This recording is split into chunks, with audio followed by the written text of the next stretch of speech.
Red Cliff निर्धारण कब हुआ है? 1947। एक नंबर डाल के हेडिंग डालो, रेड क्लिफ सीमा रेखा। फिर वहीं लिखिए निर्धारण 1947। हाँ वहीं लिखो, ब्रैकेट में लिखो निर्धारण 1947। 1947, ठीक है। उसमें फिर डैश देके लिखिए भारत तथा पाकिस्तान के मध्य, भारत तथा पाकिस्तान के मध्य अंतर्राष्ट्रीय सीमा।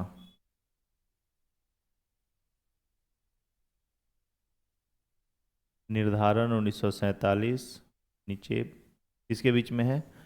भारत तथा पाकिस्तान के बीच। यही है ना? पाकिस्तान कहाँ था?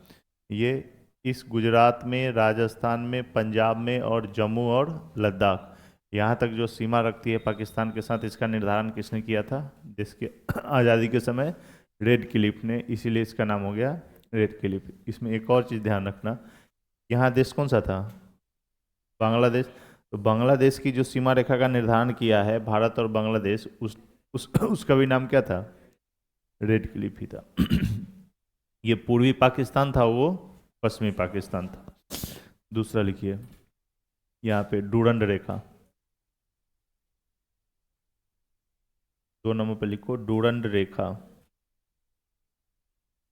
डूरंड रेखा निर्धारण 1896 ईस्वी। निर्धारण 1896 ईस्वी।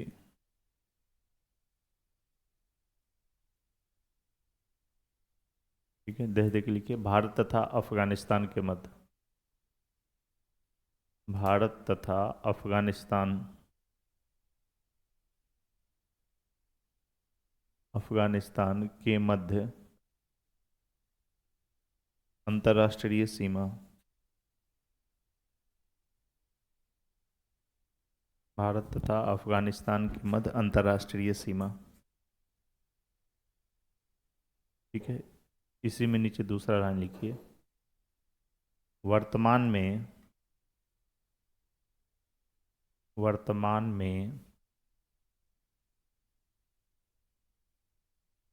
डूरंड रेखा पाकिस्तान तथा अफगानिस्तान के मध्य, पाकिस्तान तथा अफगानिस्तान के मध्य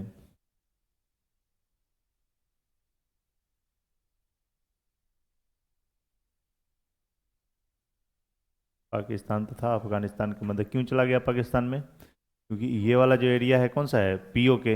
ये हाँ, ये किसका भाग है? भारत का, लेकिन अधिकार किसका है इस पर? पाकिस्तान का। तो डूरंड रेखा भारत और अफगानिस्तान के बीच तो है, लेकिन वर्तमान में किसके बीच है? पाकिस्तान और अफगानिस्तान के बीच। जब पीओके भारत में आ जाएगा तब कौन हो जाएगा? डूरंड रेखा भारत और अफगानिस्तान के बीच हो जाएगा। अभी बताओ रियल में वर्तमान में स्थलीय सीमा पर कितने देश हैं? यही हो गया ना। वर्तमान में जो स्थिति है, वास्तविक स्थिति, उसमें अफगानिस्तान के साथ तो किसकी सीमा लग रही है? पाकिस्तान की। तो वर्तमान में रियल में पड़ोसी देश कितना है स्थलीय सीमा? ये हो गया ना, पाकिस्तान और इधर चीन। ये अफगानिस्तान से इसकी सीमा लग ही नहीं रही है। तो वर्तमान में पूछेगा भारत की स्थलीय सीमा पर वास्तविक रूप से कितना देश है? तो रियल में 6 ही है। अफगानिस्तान के साथ कब से नहीं लग रहा है? जब से इंडिया बना है तब से नहीं अफगानिस्तान के साथ सीमा है। ऐसा नहीं कि 5-10 साल पहले बंद हो गया है। 1947 में जब देश आज़ाद हुआ था उसी समय से अफगानिस्तान की सीमा पाकिस्तान से नहीं लगती है। रियल में अफगानिस्तान हमारा पड़ोसी देश नहीं है। आज से नहीं, कितना साल हो गया? 1947 से ही पड़ोसी देश नहीं है। लेकिन हर किताब में यही दिया हुआ है कि पड़ोसी देश कितने हैं स्थलीय सीमा पर? 7। लेकिन है कितना? ये बस इसको मान लिया गया है, जैसे मैथ में मानते हो ना, माना कि एक्स, बस वही माना कि एक्स है। अफगानिस्तान को माना गया है कि है भारत की, लेकिन रियल में जब से देश बना तब से वो है ही नहीं। न तो इंदिरा पॉइंट भारत में है, सॉरी इंदिरा कॉल है, ना ही भारत की सबसे ऊंची चोटी केटू, केटू भी भारत में नहीं है 1947 से, लेकिन ये सब माना जाता है कि पीओके भारत का हिस्सा है, इसीलिए ये सब हमारा है। नहीं तो वास्तविक रूप में किसी को केटू घूमना हो तो नहीं जा सकता है। साथ ही मानेंगे जो किताब मान रहा है। किसकी नौकरी करेंगे हम? भारत सरकार की। भारत सरकार बोलेगा पश्चिम में पूरब है, वही मानोगे, क्योंकि पेपर पास करना है तुमको। क्या करना है तुमको? पेपर पास करना है कि सरकार से जाके बहस करना है? पेपर पास करके नौकरी करना है, शादी ब्याह करके घर चलाना है। वो केटू पाकिस्तान में रहे तब चाहिए अफगानिस्तान में रहे तब, भारत सरकार जो किताब में लिख दिया वही पढ़ लो, बस हो गया बात खत्म। कोई ऐसे मैंने बोले इंटरव्यू में या कहीं सामने सामने जब बात हो, तब आप ये बात रख सकते हैं कि देश आज़ाद हुआ तब से नहीं है भारत के पास, 1947 में ही तो देश बना ना। वास्तविक रूप से पाकिस्तान और अफगानिस्तान हटने के बाद तभी से नहीं है। लिखिए, डूरन रेखा पाकिस्तान तथा अफगानिस्तान के मध्य है, वर्तमान की ये स्थिति है। उसके आगे लिखिए 3 नंबर पर LOC, LOC Seema Rekha, line of control लिख लो या शॉर्ट में लिख लो सीधे एलओसी सीमा रेखा, एलओसी सीमा रेखा। भारत तथा पीओके के मध्य, भारत तथा पीओके, ये लिखा ना यहाँ 3 नंबर पे देखो एलओसी लिखा हुआ है। अभी रियल में भारत की इंडियन आर्मी यहीं तो रहती है एलओसी पर। अभी हटा भी नहीं सकते, नहीं अलग लिख सकते। अरे 2 मिनट का काम है इसको, ये लिखना है बस, नीचे वाला तो दिख रहा है ना। एलओसी, अरे लाइन ऑफ कंट्रोल लिख लो, मैं बोल तो रहा हूँ। एलओसी सीमा रेखा, और इसमें लिख लो भारत तथा पीओके, पीओके मतलब पाक ऑक्युपाइड कश्मीर, जिसकी हम लोग चर्चा कर रहे थे अभी। भारत तथा पीओके के मध्य वर्तमान में, भारत तथा पीओके के मध्य वर्तमान में अंतर्राष्ट्रीय सीमा, वर्तमान में अंतर्राष्ट्रीय सीमा, फुल स्टॉप कर दूं। फिर आगे लिखिए LAC, line of actual control, चौथे नंबर पे एलएसी। केवल ध्यान रखना है कि एलएसी कहाँ है, इसमें और ज़्यादा गहन शोध नहीं करना है। एलएसी सीमा रेखा, एलएसी का मतलब क्या है? Line of actual control, Hindi में बोलो तो वास्तविक नियंत्रण रेखा। बस एलएसी में लिखिएगा भारत तथा चीन के मध्य, भारत तथा चीन के मध्य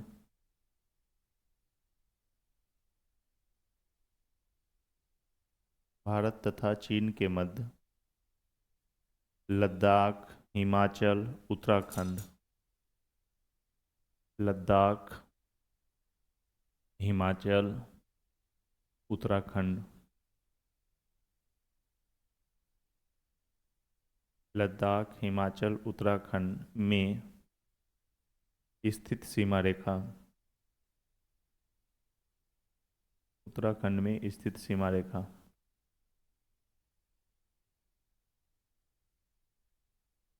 ठीक है, नेक्स्ट 5 नंबर पे कौन सा है? मैकमोहन सीमा रेखा।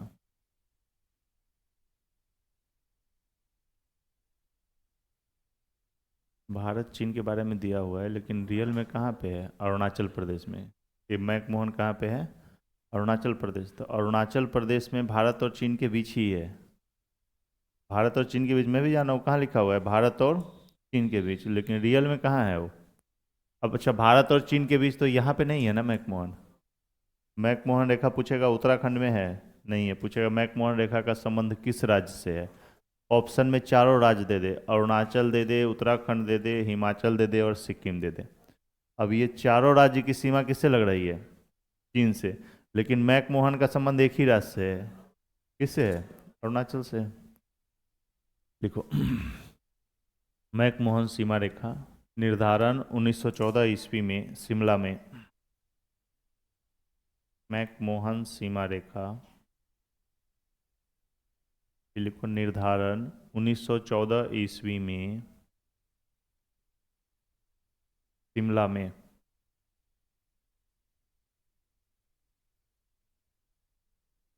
शिमला में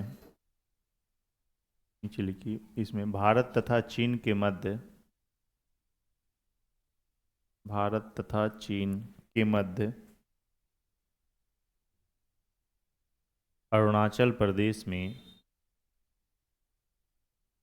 भारत तथा चीन के मध्य अरुणाचल प्रदेश में स्थित सीमा रेखा अरुणाचल प्रदेश में स्थित सीमा रेखा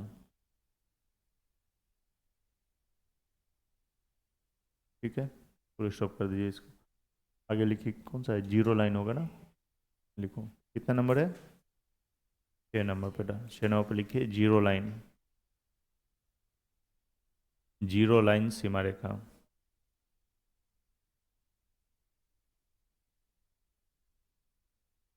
जीरो लाइन सीमा रेखा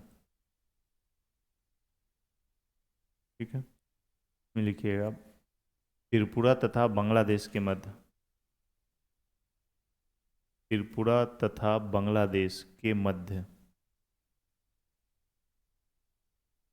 त्रिपुरा तथा बांग्लादेश के मध्य, बस फुल स्टॉप यहीं कर दो, नीचे नोट डाल के लिखिए दूसरा लाइन इसी में।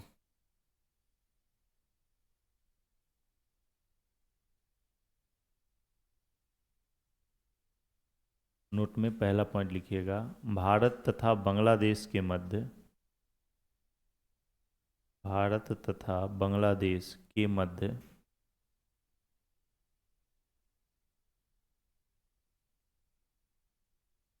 अंतर्राष्ट्रीय सीमा का निर्धारण, अंतर्राष्ट्रीय सीमा का निर्धारण रेड क्लिफ ने किया था, रेड क्लिफ जो पाकिस्तान के साथ था, सो रेड क्लिफ ने किया था।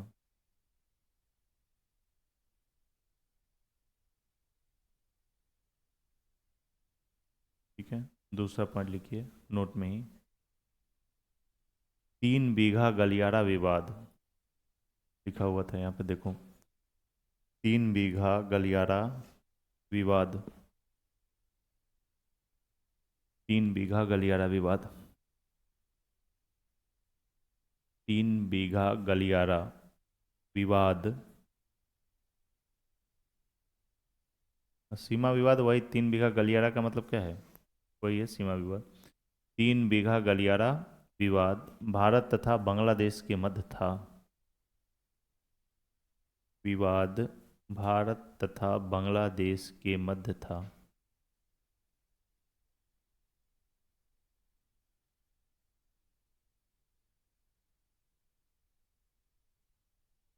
ठीक है, तीसरा पॉइंट लिखिए नोट में, लिखना 100वां संविधान संशोधन,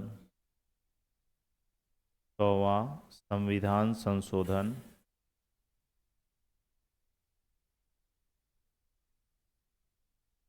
का संबंध, 100वां संविधान संशोधन का संबंध भारत बांग्लादेश सीमा समझौते से है, भारत बांग्लादेश सीमा समझौते से है।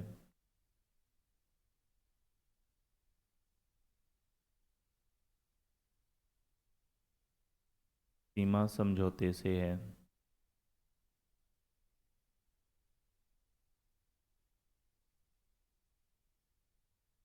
संविधान हो गया तुम लोग का, हुआ ही नहीं है थोड़ा भी, चलो कोई बात नहीं, होता तो पूछते थे कि ये कौन सा विधेयक था, 100वां संविधान संशोधन है, विधेयक कौन सा है ये, 100 100 ये तो 100वां संविधान संशोधन है ना, कौन सा विधेयक था ये, 126वां, कौन सा था? 126वां विधेयक। मैं ये नहीं पूछ रहा था, मैं सवाल ये पूछना चाहता था कि किसी भी राज्य का नाम परिवर्तन करना है, ठीक है, उसकी सीमा क्षेत्र में परिवर्तन करना है, किसी भूमि को भारत में शामिल करना है, तो ये सब जो है ये संविधान संशोधन के तहत होगा या ऐसे ही हो सकता है संसद? हम्म। एक आदमी संशोधन के तहत होगा या नहीं होगा? नहीं होगा, तो फिर इसमें संशोधन क्यों हुआ?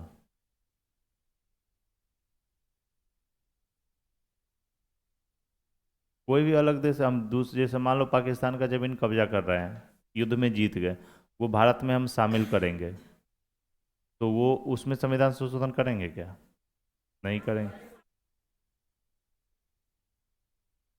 क्या? हाँ, हटा दिया गया था। 36वां और 35वां 36वां संशोधन, उसमें 2 बार हुआ है। ध्यान रख लो कि जब किसी राज्य का नाम परिवर्तन करेंगे, और सुनो, जैसे राज्य का नाम परिवर्तन करेंगे, या किसी नए राज्य को शामिल करेंगे, या किसी बड़े राज्य को तोड़ के 2 राज्य का निर्माण करेंगे, तो ये सामान्य प्रक्रिया से हो जाएगी और इसके लिए संशोधन करना नहीं पड़ेगा। किंतु यदि कोई भारतीय भूभाग किसी दूसरे देश को दिया जाएगा, ठीक है, बेरुवारी विवाद जो था ये प्रथम विवाद था इस पर, कि कुछ क्षेत्र पंजाब का किसको दिया गया था? पाकिस्तान को। तो उस समय कहा कि भाई साधारण विधेयक से आप कैसे अपना जमीन किसी को दे सकते हो, पड़ोसी देश को? इसके लिए आपको क्या करना पड़ेगा? संविधान संशोधन करके विशेष विधेयक से पारित करके उसको देना पड़ेगा किसी को। तो जब भी कोई जमीन भूमि का टुकड़ा किसी पड़ोसी देश को दिया जाएगा तो उसके लिए क्या करना पड़ेगा? संविधान में संशोधन करके, मतलब एक विशेष प्रक्रिया से उसको गुजरना पड़ेगा। ऐसा नहीं है कि बस यदि बहुमत है, अभी जैसे बीजेपी के पास विरोध करने वाला है नहीं, अब किसी को 400 सीट आ गया, मतलब क्या हो गया? बहुमत हो गया, तो केवल एक पार्टी के इच्छा से वो क्या हो जाएगा? दे देगा, साधारण नियम से रहेगा, तो साधारण विधेयक से अनुच्छेद 2 और 3 के तहत, ठीक है। लेकिन विशेष विधेयक में क्या होगा? उसको दोनों जगह विशेष बहुमत से पारित कराना पड़ेगा, तब दे सकते हो। इसलिए इसमें संविधान संशोधन करना पड़ा था। और आगे लिखो चौथा पॉइंट। तो संविधान संशोधन का संबंध किससे है? भारत बांग्लादेश सीमा समझौते से है। लिख लो ब्रैकेट में, यहीं पे 126वां संविधान संशोधन विधेयक था। यह 126वां संविधान संशोधन विधेयक था। 126वां संविधान संशोधन विधेयक विधेयक था। ठीक ना? विधेयक का मतलब होता है जब वो लाया जाता है, वो क्या होता है? विधेयक। जब लोकसभा में पास हो गया, राज्यसभा में पास हो गया, उस पर राष्ट्रपति सिग्नेचर कर दिया, तब वो क्या बन गया? संशोधन। तब वो तो गिना जाएगा संविधान संशोधन में। जब तक वो पारित नहीं होगा तब तक वो रहेगा विधेयक। तो ये जो भारत बांग्लादेश सीमा विवाद था, ये विधेयक था, 126वां संशोधन था, 100वां। आगे लिखो, इसी में नोट में ही नेक्स्ट पॉइंट लिखो। भारत की अंतर्राष्ट्रीय सीमा के सबसे नज़दीक, भारत की अंतर्राष्ट्रीय सीमा के, अंतर्राष्ट्रीय सीमा के सबसे नज़दीक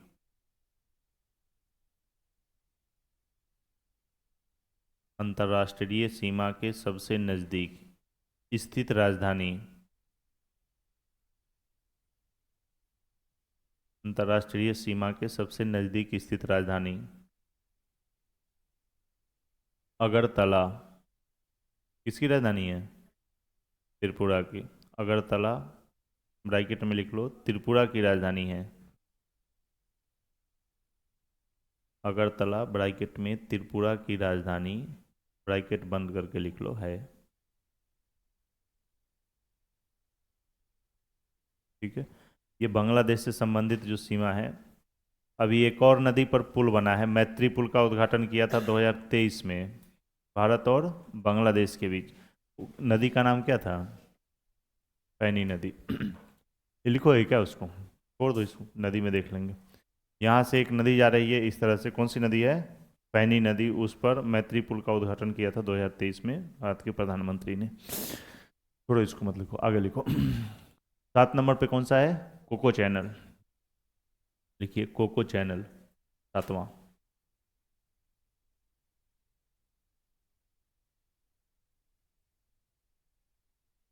कोको चैनल, इसमें लिखिए भारत तथा म्यांमार के मध्य, भारत तथा म्यांमार के मध्य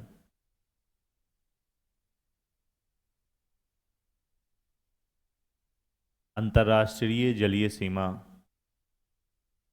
म्यांमार के मध्य अंतर्राष्ट्रीय जलीय सीमा, अंतर्राष्ट्रीय जलीय सीमा में लिखो जलीय सीमा, फुल स्टॉप करके नीचे लिखो। यह है म्यांमार के, म्यांमार के कोको द्वीप को, म्यांमार के कोको द्वीप को अंडमान द्वीप समूह से, कोको द्वीप को अंडमान द्वीप समूह, अंडमान द्वीप समूह से अलग करता है।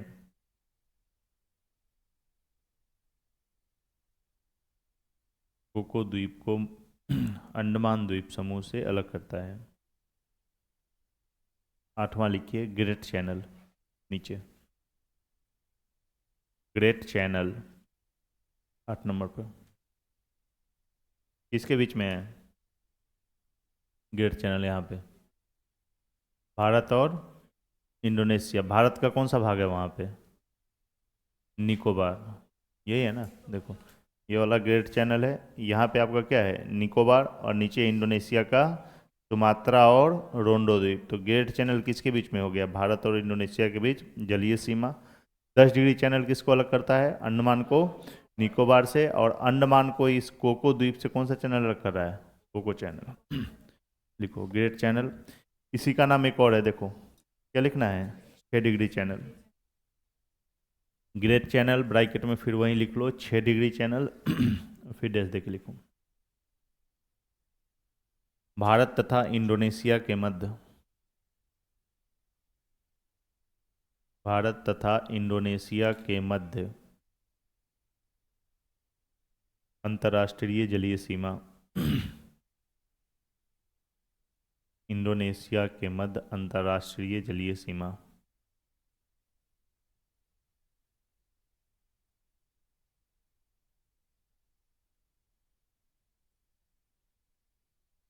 ठीक है, नेक्स्ट लिखिए पाक जल संधि, 9वें नंबर पे पाक जल संधि किसके बीच में है? भारत तथा श्रीलंका। पाक जल संधि में लिखो भारत तथा श्रीलंका के मध्य अंतर्राष्ट्रीय सीमा, भारत तथा श्रीलंका के मध्य अंतर्राष्ट्रीय सीमा।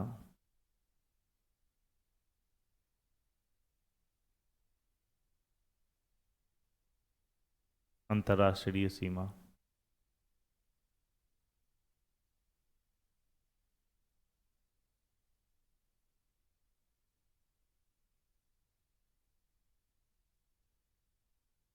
अंतर्राष्ट्रीय जलीय सीमा को, सीमा नहीं, अंतर्राष्ट्रीय बीच में जलीय भी लिख लो, अंतर्राष्ट्रीय और बीच में हाइफन देके ऊपर लिख लो छोटा सा जलीय सीमा, बस फुल स्टॉप।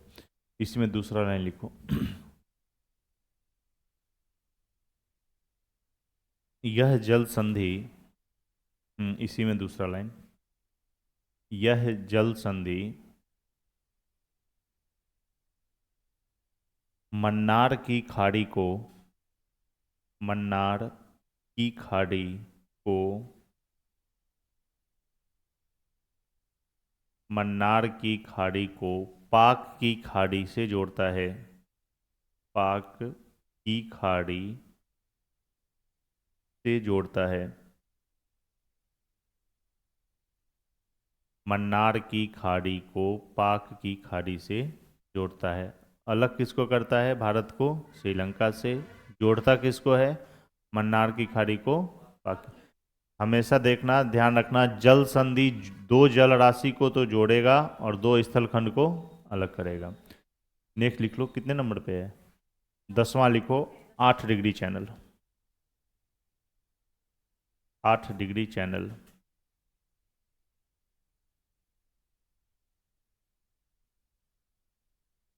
भारत तथा मालदीव के मध्य, भारत तथा मालदीव के मध्य, मालदीव के मध्य अंतर्राष्ट्रीय जलीय सीमा, मालदीव के मध्य अंतर्राष्ट्रीय जलीय सीमा।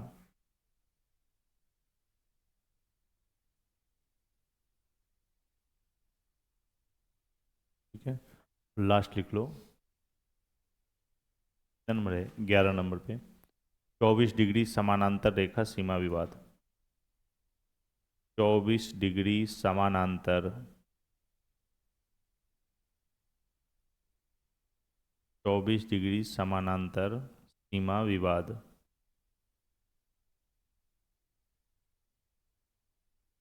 देख देख लिखिए, भारत तथा पाकिस्तान के मध्य,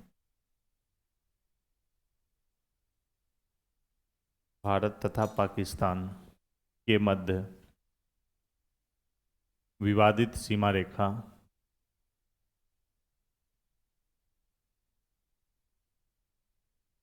भारत तथा पाकिस्तान के मध्य विवादित सीमा रेखा।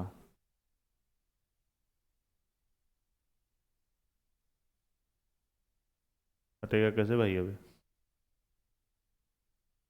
सुबेंदर आ जाओ। ये तो हो गया चारों तरफ, क्या है इसकी, जितनी भी अंतर्राष्ट्रीय सीमा है, स्थलीय जलीय सो। हट ही नहीं रहा है, अब इसको क्या करें?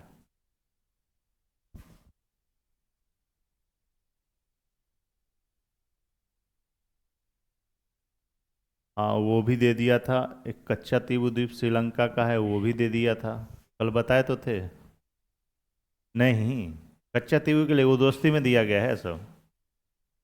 कोको द्वीप दिया गया था और एक कच्चा तीबू द्वीप। कच्चा तीबू द्वीप इंदिरा गांधी केवल इसलिए दे दी थी क्योंकि श्रीलंका में राष्ट्रपति का चुनाव था और राष्ट्रपति जो था वहाँ का उम्मीदवार वो इंदिरा गांधी का दोस्त था, और वहाँ उसको चुनाव जीतने के लिए श्रीलंका का कच्चा तीबू द्वीप जो तमिलनाडु का था, वहाँ पे तमिलनाडु के मछुआरे रहते थे, किसको दे दिया गया? श्रीलंका को, कि इसके नाम से तुम क्या जीत जाओ? चुनाव जीत जाओ। और श्रीलंका का राष्ट्रपति वो चुनाव जीत गया था। जैसे मान लो कि अभी पीओके है, भारत में कोई चुनाव हो, कांग्रेस पार्टी कैसे भी समझौता करके पीओके भारत से ले ले, पाकिस्तान से ले ले, जो 47 साल से नहीं लिया है, फिर उसी के बल पर कहा कि देखो हम पाकिस्तान से पीओके छीन लिए और यहाँ भारत का चुनाव जीत जाए। उसी तरह हुआ था। कच्चा तीबू द्वीप बिना किसी समझौते के, बिना किसी हस्ताक्षर के, केवल किसके लिए दे दिया गया? दोस्ती के नाम पर दे दिया गया था, दोस्ती निभाने के लिए। चीन भी दोस्ती निभाने के लिए वो ले लिया था, लद्दाख। लद्दाख और कौन सा भाग? तिब्बत वाला भाग जो था सो। अक्साई चीन तो खैर युद्ध में आया था, उससे पहले वहाँ का कोई था, उसका नाम नहीं याद है, वो उसका दोस्त था नेहरू जी का। क्योंकि चीन में भी साम्यवादी सरकार थी, यहाँ कौन सी थी? समाजवादी। अमेरिका जो क्या था, वो पूंजीवादी था, इसलिए इसकी दोस्ती चलती थी खूब। अब लिखो, अब ये बताओ कि कर्क रेखा, कर्क रेखा जो है कितने राज्यों से गुजरती है? 8 राज्यों से। सबसे पूरब में कौन सा राज्य है कर्क रेखा पर? सबसे पूरब में कर्क रेखा पर स्थित राज्य त्रिपुरा, मिजोरम। मिजोरम। और कर्क रेखा पर सबसे पूरब में एशिया का कौन सा देश है? भारत एशिया में ही तो है। कर्क रेखा पर सबसे पूरब में एशिया का कौन सा देश स्थित है? अब इसी से संबंधित मैं सवाल पूछ रहा हूं, देख लो। क्या हो गया? कैंसिल करें? ले,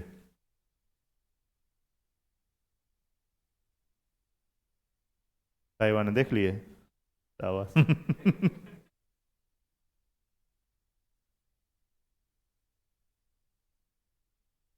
ये भी नहीं होगा।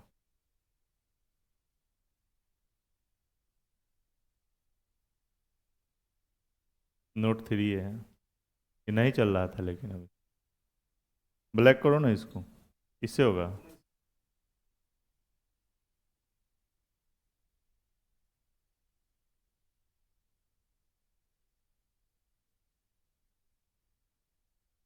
क्या बता रहे थे? हाँ, और कर्क रेखा पर एशिया का सबसे पूर्वी देश, ठीक है। अब बताओ कि कर्क रेखा पर दक्षिण एशिया का सबसे पूर्वी देश कौन सा है? कर्क रेखा पर दक्षिण एशिया का सबसे पूर्वी देश। अब टफ हो गया ज़्यादा क्या? म्यांमार। दक्षिण एशिया में म्यांमार है क्या? अब बताओ।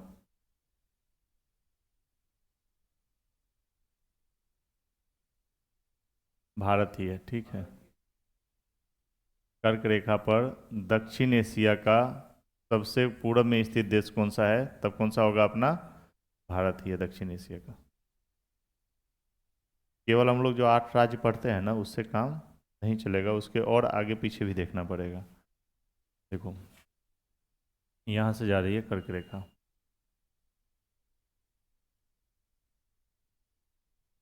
इस तरह से। भारत में जो राज्य की बात करें तो भारत में कौन सा राज्य है?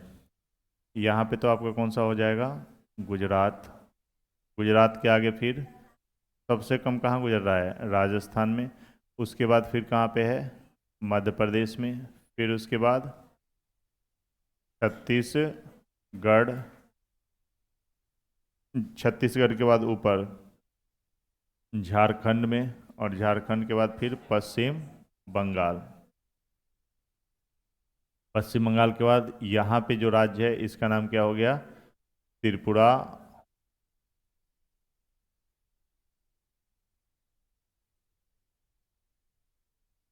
अरे क्या हो जा रहा है भाई सुवेंद्र?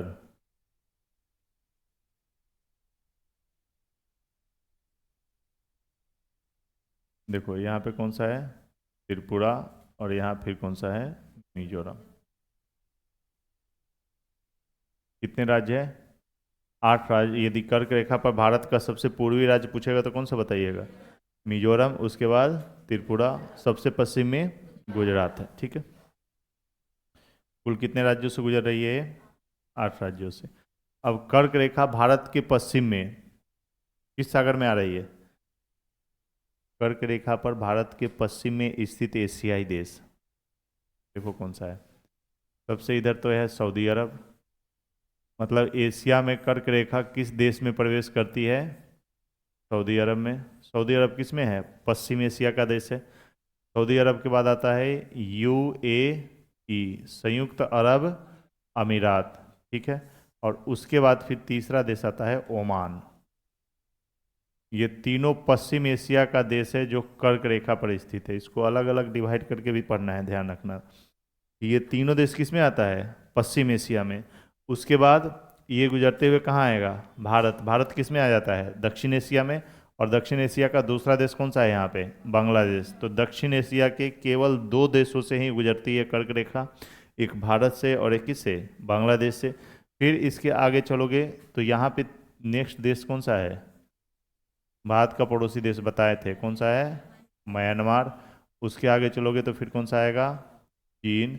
और उसके आगे चलोगे तो आएगा ताइवान। वियतनाम की उत्तरी सीमा टच होती है, बस ध्यान रखना। चीन के बाद नीचे लिख लो, यहाँ पे कौन सा है? वियतनाम। और वियतनाम के आगे ताइवान। ताइवान।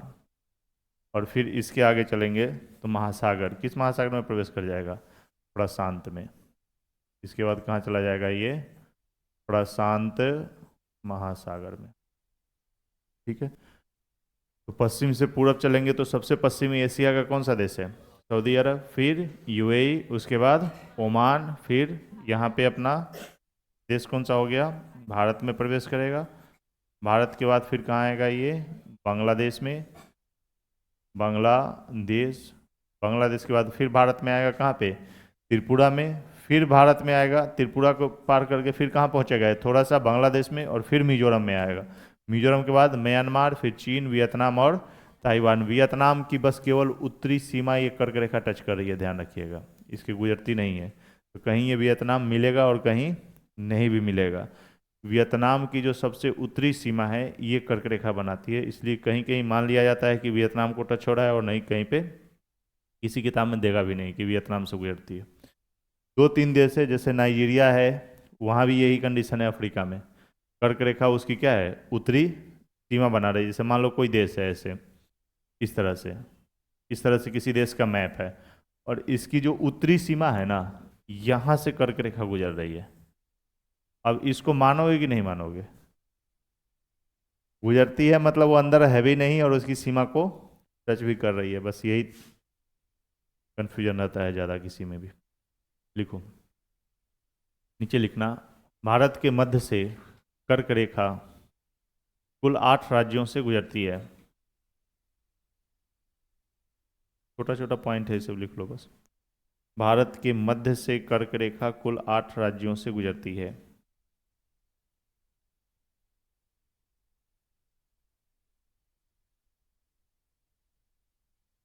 भारत के मध्य से कर्क रेखा कुल 8 राज्यों से गुजरती है।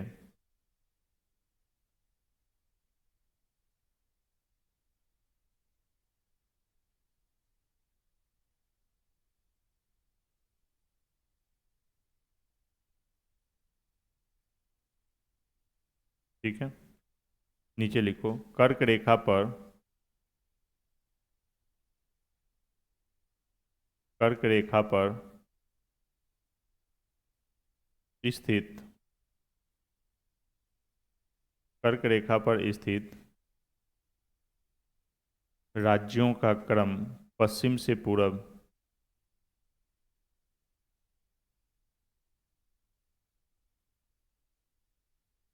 कर्क रेखा पर स्थित राज्यों का क्रम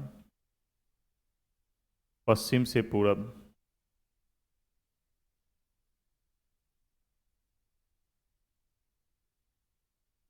पश्चिम से पूरब, और नाम लिख लो। सबसे पश्चिम में कौन सा है, पश्चिम से पूरब, और डैश दो और फिर नाम लिखो। बोर्ड से देखो कौन कौन सा है। अरे लिख लोगे देखकर, हाँ, नहीं दिख रहा है, चलो लिखो, गुजरात, राजस्थान,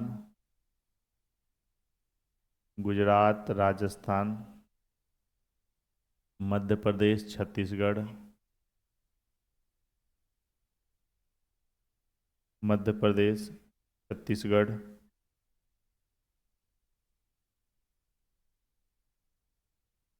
मध्य प्रदेश, छत्तीसगढ़, फिर झारखंड, पश्चिम बंगाल,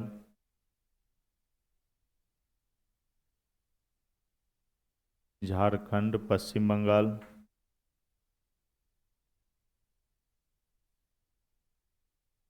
उसके बाद त्रिपुरा, मिजोरम, त्रिपुरा, मिजोरम।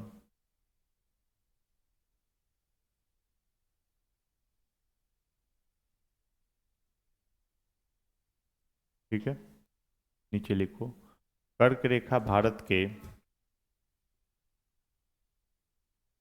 अगला पॉइंट लिखिए, कर्क रेखा भारत के 3 पड़ोसी देशों से,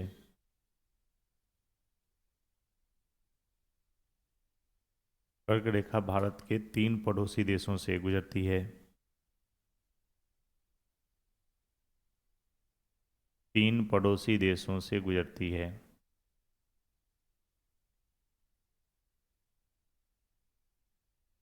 कौन कौन सा है, बांग्लादेश, बोलो देखकर,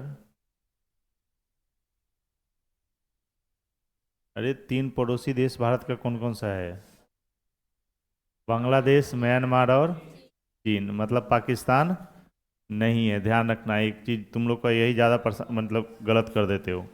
पूछेगा कि कर्क रेखा भारत के किस पड़ोसी देश से नहीं गुजरती है, क्या रहेगा, कर्क रेखा भारत के किस पड़ोसी देश से नहीं गुजरती है? और पहला ही ऑप्शन क्या रहेगा? चीन। और दूसरा कौन सा रहेगा? पाकिस्तान। नेपाल से तो नहीं गुजरती है। तीसरा बांग्लादेश। और चौथा म्यांमार। चौथा म्यांमार। पूछा क्या है? भारत के किस पड़ोसी देश से नहीं गुजरती है?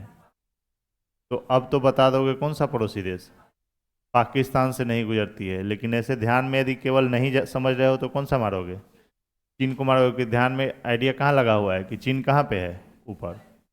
चीन यही मानते हैं ना हम लोग कि भारत के उत्तर में चीन है और जस्ट यहाँ पाकिस्तान बगल में है। तो ध्यान यही रहता है कि कर्क रेखा 3 देश से गुजर रही है। मतलब किससे गुजर रही होगी? पाकिस्तान से, बांग्लादेश से और म्यांमार से। यहाँ पाकिस्तान, बांग्लादेश और म्यांमार। लेकिन म्यांमार के आगे आता है कौन सा देश? चीन। और यहाँ जो पाकिस्तान है ये कर्क रेखा यहाँ से नहीं गुजरती है। क्यों नहीं गुजरती है सो देखो। अभी जो हम लोग अंतर्राष्ट्रीय सीमा पढ़ रहे थे तो उसमें 24 डिग्री समानांतर रेखा विवाद बताया था। कितना डिग्री है वो? 24 डिग्री। कर्क रेखा कितना डिग्री है? 23.5 डिग्री। यही विवाद है वहाँ पे। ये 23.5 डिग्री कर्क रेखा है और इसके ऊपर विवाद कितना डिग्री पर है? 24 डिग्री पर। पाकिस्तान कहता है कि कर्क रेखा जो है वो पाकिस्तान की पश्चिमी सीमा है, सॉरी दक्षिणी सीमा है। कि जो यहाँ कर्क रेखा है यहाँ तक पाकिस्तान है और भारत कहाँ तक है? 24 डिग्री तक है। तो इसीलिए विवाद होता है 24 डिग्री और 23.5 डिग्री का। अभी जो अंतर्राष्ट्रीय सीमा विवाद लिखवाए थे ना 24 डिग्री, इसी को बोलते हैं सर्क्रिक विवाद। सर्क्रिक पॉइंट बताया था, इसी का नाम क्या है आपको? सर्क्रिक विवाद। ये कच्छ का जो रन है यहाँ पे ये विवाद चलता है 23.5 और 24 डिग्री को लेकर। तो अभी वर्तमान में भारत का अधिकार कहाँ तक है? 24 तक है। तो पाकिस्तान यहाँ पे नहीं है 23.5 डिग्री पर। यही रीजन है कि पाकिस्तान से कर्क रेखा गुजरती नहीं है। किससे गुजर रही है? बांग्लादेश से, म्यांमार से और चीन से। लिखिए आगे। कर्क रेखा दक्षिण एशिया में,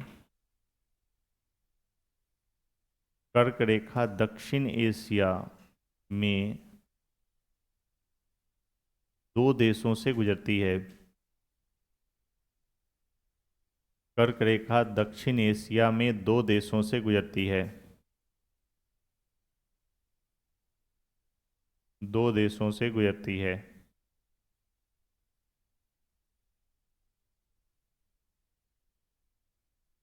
दो देशों से गुजरती है।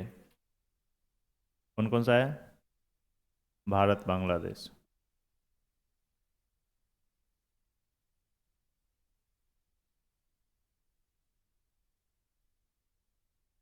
नीचे लिखो। कर्क रेखा पश्चिम एशिया में,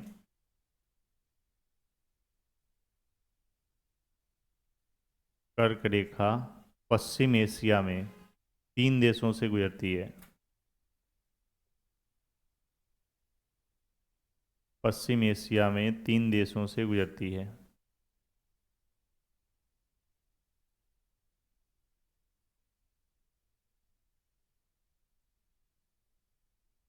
पश्चिम एशिया में 3 देशों से गुजरती है। पश्चिम एशिया का 3 देश कौन कौन सा है? देखो, सऊदी अरब, यूएई और ओमान। एक नंबर पर लिख लो, सऊदी अरब, यूएई, ओमान।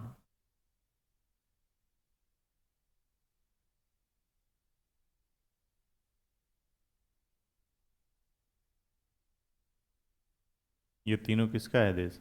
पश्चिम एशिया का।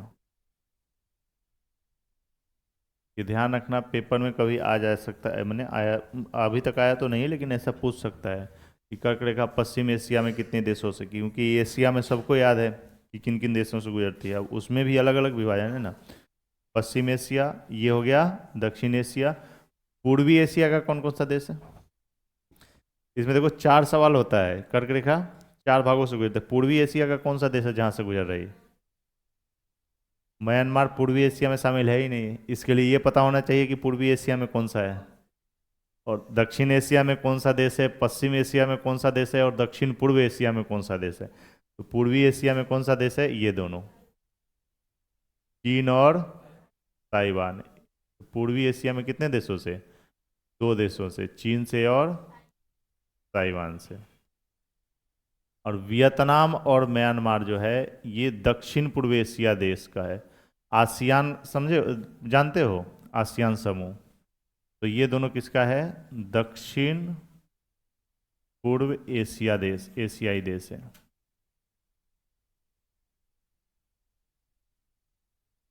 एशियाई देश। वियतनाम और म्यांमार दक्षिण पूर्व एशिया का देश है। चीन और ताइवान किसका देश है? पूर्वी एशिया का भाग है। भारत बांग्लादेश किस में है? दक्षिण एशिया में। और ये किस में है? पश्चिम एशिया में।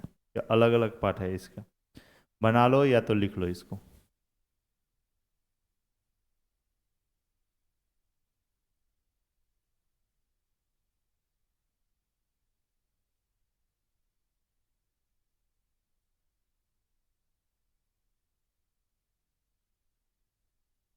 कौन सा? इसी में लिख लो। हाँ, पूर्वी एशिया का कौन कौन सा देश है? पूर्वी एशिया का लिख लो, चीन और ताइवान। एक तो बता दिया आपको कि पश्चिम एशिया का है। ये कौन सा है? दक्षिण एशिया का। तो अपने हिसाब से लिख लो कि पूर्वी एशिया में दो देश जो कर्क रेखा पर स्थित है, दक्षिण पूर्व एशिया का दो देश जो कर्क रेखा पर स्थित है। भारत और बांग्लादेश किस में है? दक्षिण एशिया में। ये सब ध्यान रखना होगा आप लोग को। दक्षिण एशिया का पूछेगा कौन सा देश कर्क रेखा पर है, तो दक्षिण एशिया का भारत और बांग्लादेश है। ये अलग अलग पार्ट में है, ध्यान रखना। पश्चिम एशिया, दक्षिण एशिया, उसके बाद दक्षिण पूर्व एशिया और पूर्वी एशिया।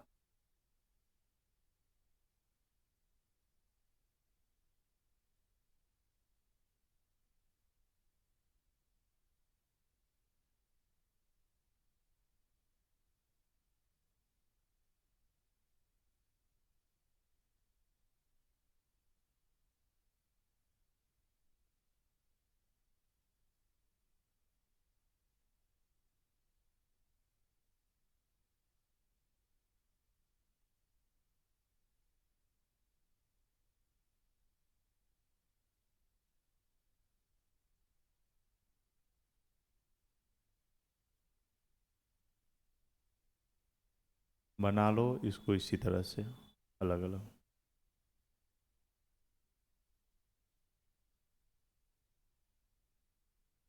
और सवाल बनाया जाए इससे? समझ रहे हो तो बहुत सारे सवाल बन सकते हैं। बोलो तो और बना के पूछूं। बताओ कि कर्क रेखा के दक्षिण में स्थल अवरुद्ध राज्य कौन सा है? कर्क रेखा के दक्षिण में स्थल अवरुद्ध राज्य। छत्तीसगढ़ से तो गुजर ही रही है। कौन सा होगा? तेलंगाना। और उत्तर में? दक्षिण में तो तेलंगाना है, सही है। और उत्तर में? कर्क रेखा के उत्तर में स्थल अवरुद्ध हरियाणा। और कर्क रेखा कितने स्थल अवरुद्ध राज्यों से गुजरती है? तो तीन। मध्य प्रदेश से भी है, छत्तीसगढ़ से भी है और झारखंड से ही। टोटल कितना स्थल अवरुद्ध राज्य था? पांच। पांच में एक ऊपर है, एक नीचे है और तीन के बीच से गुजर रही है। तो ये सब अलग अलग टाइप से क्वेश्चन पूछने का तरीका है, तो ये सब ध्यान में रखना है। ऐसा नहीं कि पूछ दे बस घूम लो कि कौन सा है, कन्फ्यूजन हो जाओ। हल्के दिमाग से सोचो कि यहाँ कर्क रेखा है तो स्थल अवरुद्ध राज्य इसके आगे कौन सा है? हरियाणा। और नीचे कौन सा है?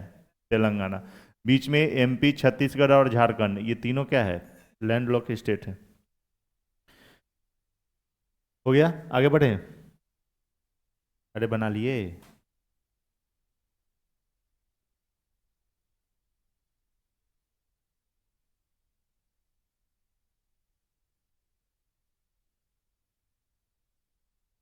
अब बताओ, कर्क रेखा किस किस सागरों से गुजरती है? किन किन सागरों से? सागर। एक तो कहाँ से गुजरेगी? लाल सागर से। दूसरा अरब सागर से। एशिया में यही दो है। इसके इधर बताए थे, लाल सागर है यहाँ पे, और यहाँ पे कौन सा है? अरब सागर। बंगाल की खाड़ी से? बंगाल की खाड़ी से नहीं गुजरती है। कहाँ से जा रही है वो? बांग्लादेश और त्रिपुरा से। हिंद महासागर का 2 भाग, लाल सागर और अरब सागर। चलो आगे लिखो अब। नेक्स्ट लिखिएगा, भारत की मानक समय रेखा। नेक्स्ट पॉइंट अगला, भारत की मानक समय रेखा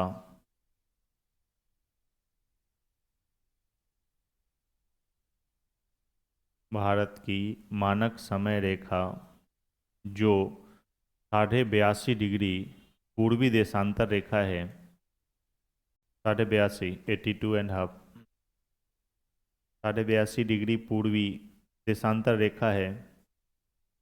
बताया था ना कि 82.5 डिग्री कैसे लिखते हो, ऐसे लिखते हो, ठीक है। और इसको यदि पॉइंट में लिखना है तो 82 डिग्री क्या, 0.5 या फिर 82 डिग्री और 30 मिनट, कौन सा सही होगा? नीचे वाला सही है, ध्यान रखिएगा। 82.5 डिग्री ऐसे लिख देते हैं तो ये तो आप बच जाते हैं, ठीक है भाई, ये तो सही है। लेकिन यदि इसमें लिखना पड़ेगा तो यहाँ यदि 50 लिख दिए ना, मतलब ये क्या हो जाएगा, गलत हो जाएगा। सही कौन सा है? 82.5 डिग्री या 23.5 डिग्री जो लिखे हैं हम लोग कर्क रेखा, तो 23.5 डिग्री एस यहाँ लिखना होगा, तो क्या लिखेंगे, 30 डिग्री और 30 मिनट, वहाँ 50 नहीं करेंगे, आधा का मतलब, ठीक है। 82.5 डिग्री पूर्वी देशांतर रेखा है जो 5 राज्यों से गुजरती है। कंटिन्यू इसी में लिखो, जो 5 राज्यों से गुजरती है, 5 राज्यों से गुजरती है,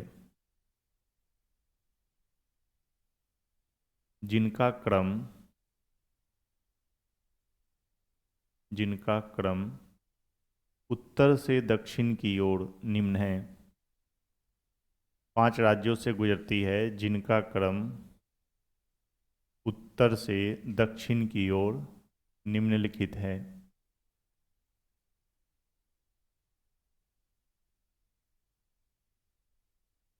उत्तर से दक्षिण की ओर निम्नलिखित है। पहला लिखिए उत्तर प्रदेश,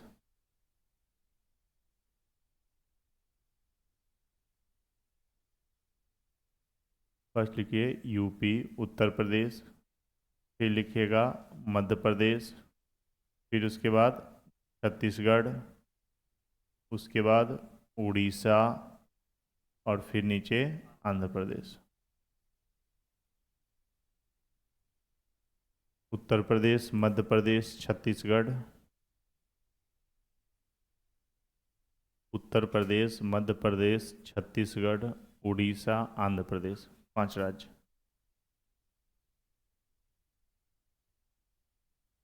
उड़ीसा, आंध्र प्रदेश।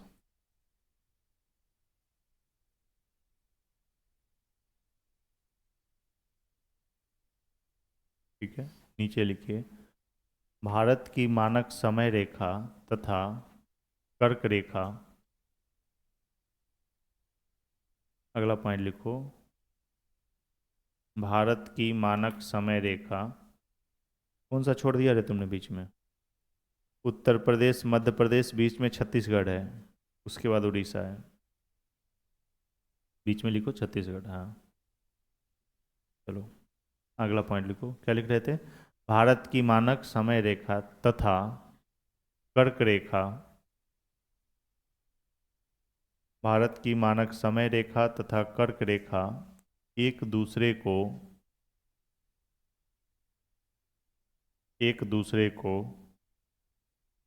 छत्तीसगढ़ के एक दूसरे को छत्तीसगढ़ के कोरिया जिले में छत्तीसगढ़ के कोरिया जिले में बैकुंठपुर कोरिया जिले में बैकुंठपुर, देख के लिख लेना, कोरिया जिले में बैकुंठपुर नामक स्थान पर काटती है। काटती है, काटता है? बैकुंठपुर नामक स्थान पर काटती है, ठीक है। ये वाला जो पॉइंट है यहाँ पे, ये भारत की मानक समय रेखा और कर्क रेखा बैकुंठपुर नामक स्थान पर काटती है। ठीक है, ध्यान में केवल रखना कि एक दूसरे को कहाँ काट रहा है, छत्तीसगढ़ में काट रहा है। ये बैकुंठपुर कोरिया जिला इतना डीपली नहीं पूछता है।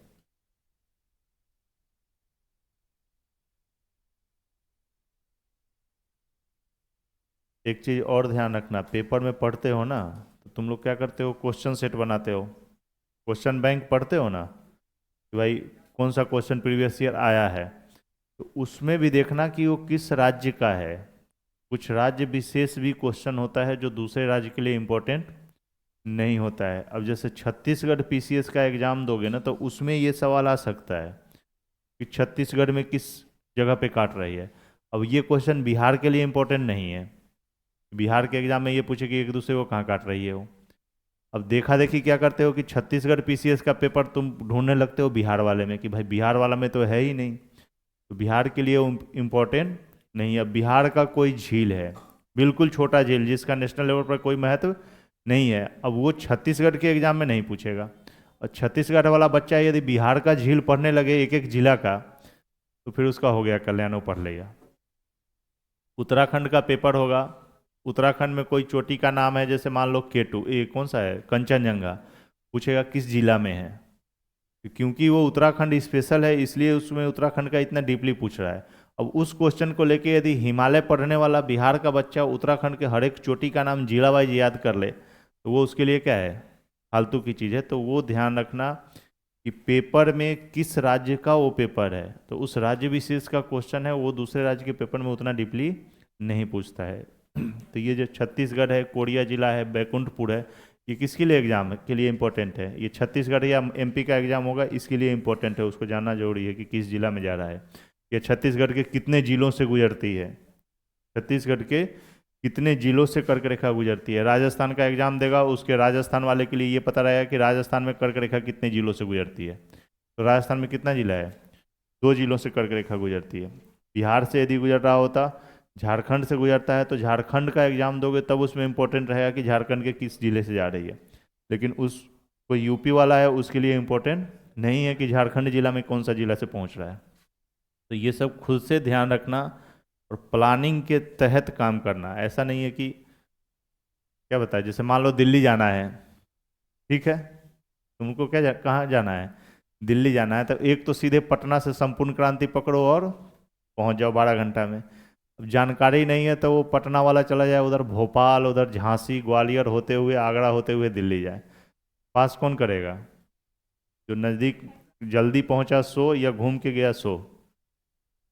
यहाँ से बिहार से सीधे ऐसे सीधे दिल्ली पहुंच गया, और एक बच्चा ऐसे घूम के इलाहाबाद ऐसे पहुंचा, पहुंचा तो दोनों, लेकिन समय कम किसको लगा और खर्च कम किसका हुआ, ये वाले का। सेम पेपर भी ऐसा है, पेपर में प्रीवियस ईयर क्वेश्चन देखो और जितना पूछ रहा है उसी अनुसार चलोगे तब जाके क्या होगा, सफलता मिलेगा। नहीं तो पढ़ने के लिए तो पूरा प्रोफेसर हो गया, जिंदगी भर पढ़ ही रहा है सब्जेक्ट में। भूगोल का जो पीएचडी करता है वो एक टॉपिक पर 3 साल पढ़ता है, एक ही टॉपिक पर बस, तो वो भी पढ़ रहा है।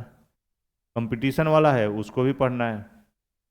भूगोल का प्रोफेसर नेट निकालेगा या कोई हिस्ट्री का प्रोफेसर है, वो पूरी ज़िंदगी हिस्ट्री पर ही रिसर्च करता रह जाता है, उसका हिस्ट्री ख़त्म नहीं होता है, पूरा जीवन एक ही सब्जेक्ट पर। फिजिक्स वाला फिजिक्स पर ही उसका 3-4 पीढ़ी गुजर जाएगा, लेकिन फिजिक्स का समाप्त नहीं होगा। अब जनरल कंपटीशन वाला सोचेगा कि हम उसके लेवल का पढ़ लें किताब, बिल्कुल इतना मोटा लेकर ग्रंथ का, ये तो बीपीएससी का तैयारी कर रहे हैं। तो बीपीएससी के लिए वो उतना पढ़ने की क्या ज़रूरत है, तुमको जिस मान लो मलेरिया है तो तुमको पूरा दवाई दिया जाए हर चीज़ का, बुखार का भी, पेचिस का भी, सब, या एक दवाई दिया जाए उससे तुम ठीक होगे, ठीक किससे होगे। बस सेम इसमें है, आप लोग भटक जाते हो ज़्यादा पढ़ने के चक्कर में। ज़्यादा पढ़ने वाला फिर मेरी जगह वही खड़ा होकर पढ़ाएगा, ध्यान रख लेना। ज़्यादा पढ़ लोगे तो फिर क्या करोगे, मास्टर बन जाओगे। फिर मास्टर नहीं बनना है, क्या बनना है, जॉब निकालना है। पेपर पेपर के अनुसार पढ़ो, बस लिखो। क्या लिख रहे थे, बैकुंठपुर नामक स्थान पर काटती है, एक लाइन और लिख लो। लिखिएगा। भारत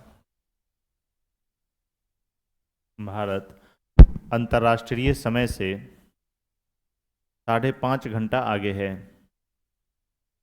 भारत अंतर्राष्ट्रीय समय से 5 घंटा, सॉरी 5.5 घंटा आगे है, मतलब 5 घंटा 30 मिनट।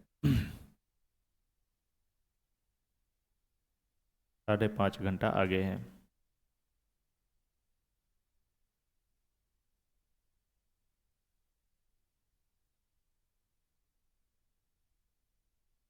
ठीक है, बस ये आपका पहला टॉपिक था, वो कंप्लीट हो गया। कौन कौन सा? देखो, सबसे पहले हम लोग क्या पढ़े थे? पड़ोसी देश, यही था ना। इसमें अभी जो पढ़ चुके हो वो बात बता रहा हूँ। भारत के कितने पड़ोसी देश हैं और फिर सीमावर्ती राज्य, ये बता चुका हूँ तुमको। उसके बाद फिर तटरेखा पर कौन कौन सा राज्य है, तटरेखा का नाम क्या है, बता दिया ये भी। फिर अंतर्राष्ट्रीय सीमा का नाम कल ही करवाए हैं ये, कि भारत के चारों ओर कौन कौन सी अंतर्राष्ट्रीय सीमा है। फिर उसके बाद भारत की स्थिति कितना डिग्री अक्षांश है। फिर उसके बाद क्षेत्रफल और फिर विस्तार, ये भी बता दिया ना, उत्तर से दक्षिण पूरब से पश्चिम एरिया कितना है। उसके बाद भारत के क्षेत्रफल में बड़े राज्य और जनसंख्या में बड़े राज्य और छोटे राज्य, विश्व में भारत की स्थिति, ये सब बात पढ़ा चुका हूँ पिछले कितने दिनों में? 2 दिनों में, 2 दिनों में बस। अब हेडिंग डालो भारत का भौतिक विभाजन, नया टॉपिक। अगले 5-6 दिन यही चलेगा। भारत का भौतिक विभाजन।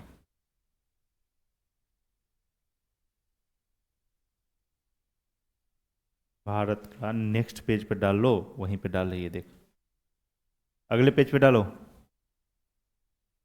नया टॉपिक है, फिर वहीं पे। इतना कंजूसी करके क्या करोगे तुम? कम से कम हर टॉपिक के बाद थोड़ा सा स्पेस छोड़ दिया करो कि कुछ उसमें बाद में जोड़ना पड़े तो ऐड कर लो। क्या लिखे हो? भारत का भौतिक विभाजन, उसमें लिखे नीचे एक लाइन परिभाषा। भारतीय भूभाग को,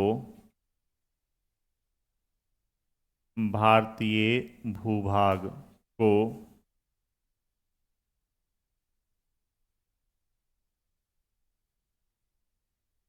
स्थलाकृति उच्चावच, भारतीय भूभाग को देख के लिख लो, स्थलाकृति उच्चावच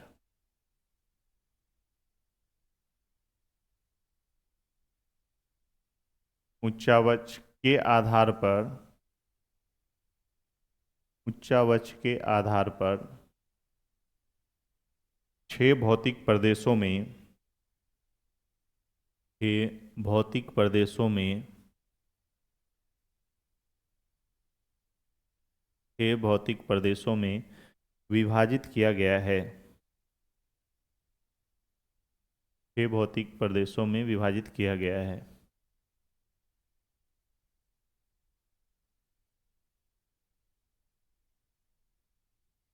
इसलिए मतलब क्या हुआ कि अपना जो इंडिया है, कहाँ से लेकर बिल्कुल ऊपर लद्दाख से लेकर कहाँ तक, कन्याकुमारी तक, ये बिल्कुल ऐसे समतल नहीं है कि अपना ज़मीन है बिल्कुल ऐसे समतल प्लास्टर किया हुआ है एकदम बराबर। ऐसा नहीं है, इसमें कहीं भाग क्या है, ऊंचा है, कहीं नीचा है, कहीं पठार है, कहीं मरुस्थल है, कहीं मैदान है। तो ये स्थलाकृति होती है, मैंने अलग अलग भूभाग की आकृति है। उच्चावच का मतलब कि कोई स्थान ऊंचा है और कोई स्थान नीचा है। कम उच्चावच का मतलब होता है बिल्कुल समतल, और अधिक उच्चावच का मतलब इस तरह से हो गया कि ऊंचा उठा हुआ भाग है और नीचा है। तो इसके आधार पर भारत को कितने भागों में, 6 भागों में बांटा गया है। कितने भाग में? 6 भागों में। तो ये इसका कहलाएगा भौतिक विभाजन, फिजिकल, भौतिक क्या, फिजिकल, जो हम लोग देखते हैं, जैसे हमारा शरीर क्या है, ये भौतिक रूप से जो दिखाई पड़ता है आँख से, प्राकृतिक रूप से। भौतिक विभाजन को क्या बोल सकते हो? प्राकृतिक रूप से विभाजित किया गया है। इससे पहले जो हम लोग पढ़ रहे थे राजस्थान, गुजरात, ये सब कैसा था विभाजन? राजनीतिक विभाजन। ये किसी मानव इंसान के द्वारा बांट दिया गया भारत को कितने राज्यों में? 28 भागों में अलग अलग पार्ट कर दिया गया, हो सकता है आगे जाके 35 राज्य हो जाए। तो ये जो विभाजन कर रहा है इसको क्या कहेंगे? राजनीतिक विभाजन। ये कौन करता है? इंसान करता है, मानव करता है। और जो प्राकृतिक विभाजन है वो प्राकृतिक रूप से विभाजित है। जैसे कि मान लो ऊपर वाला हिमालय है, हिमालय किसी मानव ने बनाया है नहीं ना, वो क्या है? प्राकृतिक रूप से है। तो भौतिक विभाजन को प्राकृतिक विभाजन भी कह सकते हो। गंगा का मैदान क्या है? प्राकृतिक है। मरुस्थल है, ये मानव ने नहीं बनाया है, क्या है? प्रकृति के द्वारा है। देखो पहला जो अपना है सबसे उत्तर में, उस उत्तर में ऊंचा प्रदेश है या समतल प्रदेश है? बताओ कौन सा है पर्वत श्रृंखला? भारत के उत्तरी भाग में पर्वतमाला का नाम बताइए। हिमालय है? हिमालय नहीं है। उत्तर का पर्वतीय प्रदेश में यही आएगा। कौन सा अपना? हिमालय। यहाँ नेपाल में है, फिर उसके बाद यहाँ पे आपका क्या है? सिक्किम, और इधर अरुणाचल प्रदेश। तो सबसे पहला भौतिक प्रदेश तो यही हो गया, उत्तर का पर्वतीय प्रदेश। पहला जो विभाजन है फर्स्ट, इसको क्या बोलेंगे? उत्तर का पर्वतीय प्रदेश। ठीक है, अब बताओ कि ये कहाँ कहाँ पे है? राज्य का नाम। यहाँ से लेकर ये और ये, यहाँ पे कौन सा राज्य था? कौन सा केंद्र शासित प्रदेश है ये? लद्दाख। इधर जम्मू, यहाँ पे राज्य हिमाचल, यहाँ उत्तराखंड, यहाँ सिक्किम, और यहाँ अरुणाचल प्रदेश। तो ये उत्तर का पर्वतीय प्रदेश है। इसका संबंध किन किन राज्यों से है? अरुणाचल है, सिक्किम है, उत्तराखंड है, हिमाचल है, जम्मू है और लद्दाख है। ये इतना बड़ा अपना उत्तर का पर्वतीय प्रदेश है। दूसरा जो भाग है वो यहाँ से शुरू होगा, इसी के जस्ट नीचे। अब ऊंचा भाग है, पर्वतीय प्रदेश है, तो यहाँ पे क्या है? हिमालय से नदियाँ निकलेगी, नदी आएगा ना, और इस नदी से के द्वारा जो मिट्टी बह के आया, इससे बन गया अपना उत्तर का विशाल मैदान। उत्तर का विशाल मैदान, ये भारत का दूसरा भौतिक प्रदेश हो गया। अब कोई भी देखो, मान लो यहाँ पहाड़ है, ऊंचा भाग है, ठीक है। अब इस पर किसी भी प्रकार से ऊपर पानी आएगा, चाहे वो बर्फ के पिघलने से आए या फिर वर्षा का पानी आए, वो पानी अपने आप कहाँ आएगा? ऊपर से नीचे की ओर आएगा। क्यों आएगा? ढाल के अनुसार पानी ऊपर से नीचे आता है। क्यों आता है? इसके पीछे रीजन क्या है?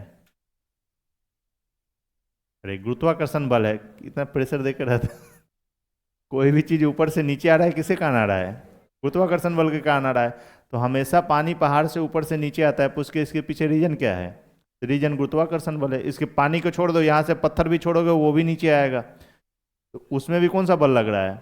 गुरुत्वाकर्षण बल। तो ऊपर से जब नीचे पानी आएगा, मान लो पहाड़ से, क्योंकि हिमालय ऊंचा प्रदेश है ना, भारत का सबसे ऊंचा भौतिक प्रदेश पूछेगा तो कौन सा बताइएगा? उत्तर का पर्वतीय प्रदेश। सबसे ऊंचा भाग है तो यहाँ बर्फ जमा हुआ है, ऊंचाई पर बर्फ जमा हुआ है। इधर से जो पवन आती है उससे वर्षा होती है, वो वर्षा का पानी कहाँ? ऊपर तो रुकेगा नहीं, वो अपने आप कहाँ आएगा? नीचे आएगा। नीचे आएगा तो अपने साथ मिट्टी भी बहा के लाएगा। तो यहाँ से जो पानी आएगा, तो यहाँ तो ढाल क्या है इसका? अधिक है ना। तो हिमालय से निकलने वाली नदियाँ जब हिमालय क्षेत्र में बहती है तो उसकी पानी की स्पीड क्या होगी? तेज होगी, क्योंकि ढाल क्या है? बहुत अधिक है। लेकिन जैसे ही हिमालय को पार करके वो नीचे मैदानी क्षेत्रों में आएगा, तो यहाँ आने के बाद पानी की जो गति है वो कम हो जाएगी, क्योंकि ढाल यहाँ पे कम हो गया। ऊपर से तो तेज बह के आएगा, जब नीचे जाएगा तो इसकी गति क्या हो जाएगी? कम। तो यहाँ से जो मिट्टी बह के आता है ना पानी के साथ, क्योंकि पानी का धार तेज चल रहा है तो उसके साथ मिट्टी भी ज़्यादा आएगा, और मिट्टी ज़्यादा आके यहाँ पे जब ढाल कम होगा तो ये समतल मिट्टी क्या करेगा? बिछा दिया जाएगा। तो यहाँ से जो नदियाँ निकलती है ये मिट्टी बहा के लाती है, और यहाँ पे इस एरिया में क्या करेगी? बिछा देगी, जिससे किसका निर्माण हो गया? आपका मैदान का निर्माण हो गया। तो उत्तर के विशाल मैदान के निर्माण में किसकी भूमिका ज़्यादा है? हिमालय के। हिमालय से निकलने वाली नदियों की। यदि नदी हिमालय वहाँ नहीं होता तो फिर मैदान का निर्माण नहीं होता ज़्यादा, क्योंकि यहाँ से प्रतिवर्ष मिट्टी बह के आ रही है। तो दूसरा भौतिक प्रदेश आपका कौन सा हो गया? उत्तर का विशाल मैदान। उत्तर का विशाल मैदान, ये दूसरा भौतिक प्रदेश है। तीसरा देखिए, पहले ये मैदान में ही शामिल था तीसरा भौतिक प्रदेश, अब ये अलग हो गया है। इसको बोलते हैं मरुस्थलीय प्रदेश। तीसरा भौतिक प्रदेश कौन सा है? मरुस्थलीय प्रदेश। मरुस्थलीय प्रदेश।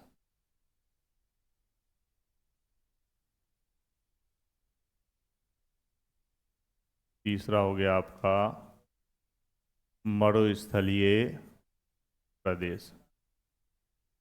फिर भारत का सबसे बड़ा भौतिक प्रदेश बोलो। प्रायद्वीपीय पठार, ये पूरा सबसे बड़ा भौतिक प्रदेश पूछेगा तो कौन सा बताइएगा? प्रायद्वीपीय पठार। फिर उसके बाद नेक्स्ट तटीय मैदान।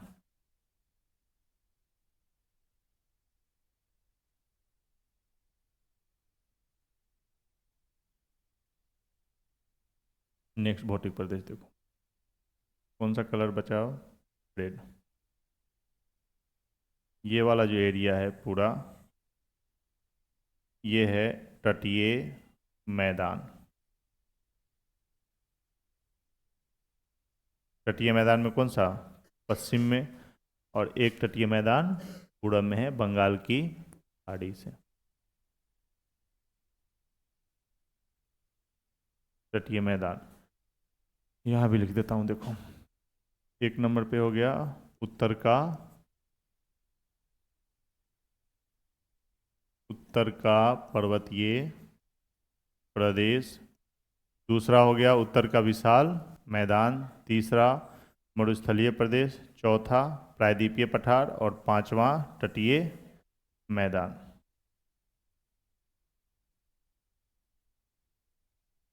और लास्ट जो है वो कौन सा होगा? द्वीप समूह। यहाँ पे है लक्षद्वीप समूह, छठा भौतिक प्रदेश द्वीप समूह। और यहाँ भी द्वीप समूह है, इसका नाम क्या है? अंडमान निकोबार। तो जो छठा भौतिक प्रदेश है उसमें किसको शामिल किया गया है? द्वीप समूह को। द्वीप समूह में दोनों अंडमान और लक्षद्वीप। लिख लो, अब इसको लिख लो या बना लो ऐसे अलग अलग भाग में।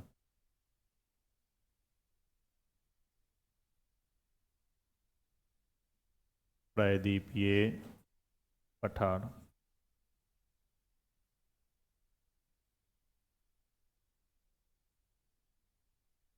तटीय मैदान,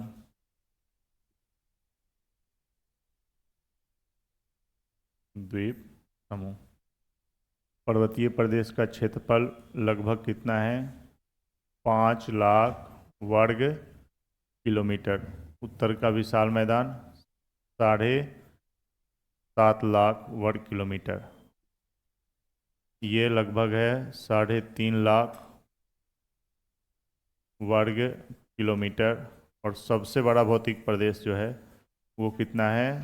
16 लाख वर्ग किलोमीटर। ठीक है, इसको बना लीजिए।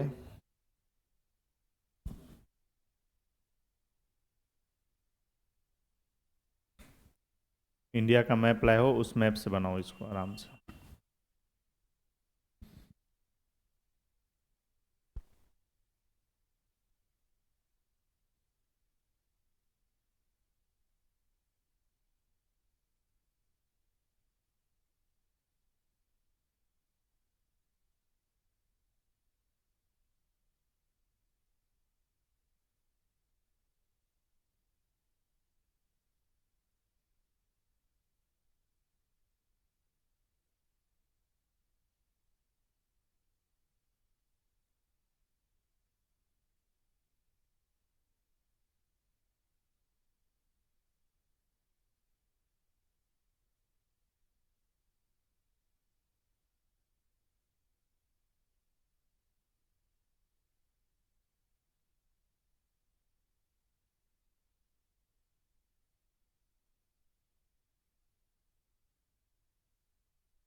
लिखना।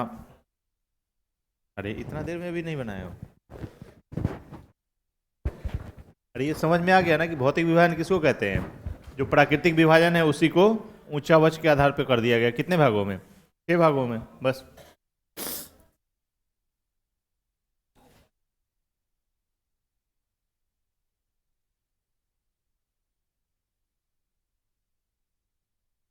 नीचे लिखो भारत का सबसे बड़ा भौतिक प्रदेश। भारत का सबसे बड़ा भौतिक प्रदेश।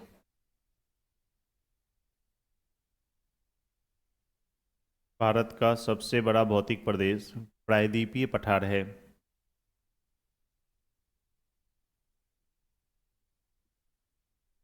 भारत का सबसे बड़ा भौतिक प्रदेश प्रायद्वीपीय पठार है।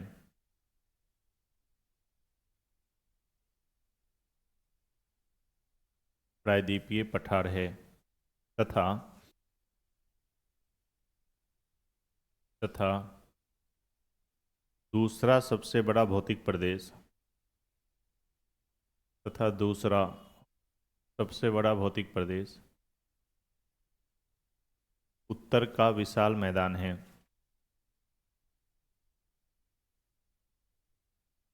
उत्तर का विशाल मैदान है।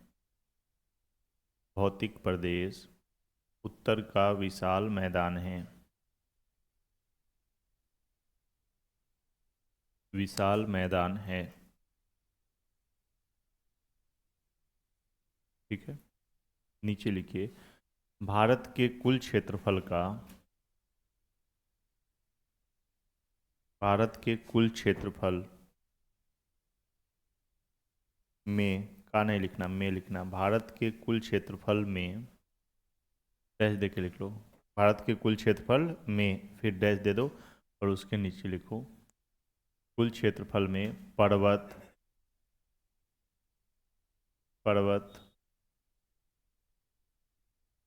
नीचे लिखना डैश देकर नीचे 1 नंबर पे पर्वत का विस्तार 10.7% भाग में।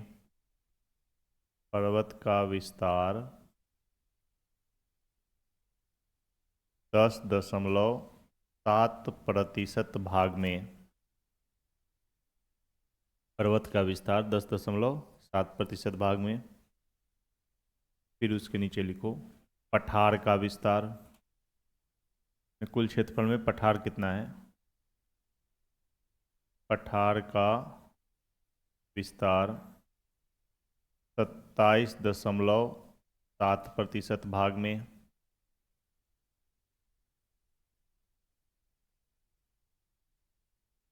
फिर नीचे लिखिएगा पहाड़ियों का विस्तार